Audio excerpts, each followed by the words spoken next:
కుటుంబ వ్యవస్థలో ఒక పురుషుని త్యాగం కంటే ఒక స్త్రీ త్యాగం చాలా గొప్పది. ఎంత గొప్పదో చెప్పమంటారా?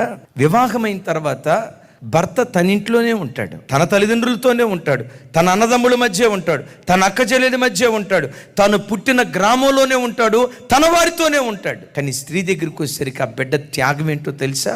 వివాహం అనే ఆ ఒక్క వ్యవస్థ ద్వారా 25 సంవత్సరాలు పెంచి పెద్ద చేసిన ఆ పేగు బంధాన్ని తెంచుకొని, పుట్టిన గడ్డను విడిచిపెట్టి, పుట్టి పెరిగిన ఇంటిని విడిచిపెట్టి, ముక్కు ముఖం ఎరుగని మనకు నమ్మి తన ఇంటిని వదిలిపెట్టి, అమ్మా నాన్న వదిలిపెట్టి, అక్కాచెల్లెలను వదిలిపెట్టి, అన్నదమ్ముళ్ళందరినీ విడిచిపెట్టి వచ్చి వివాహ వ్యవస్థ ద్వారా మన ఇంటికి వచ్చి తన ఇంటి పేరు కూడా మార్చుకొని అంత త్యాగం చేసుకుంటుంది. ప్రతి భర్త తన జీవితంలో దేవుని తర్వాత ఆ తర్వాత స్థానం తన భార్యకి ఇచ్చేటువంటి వాడిగా ఉండాలి.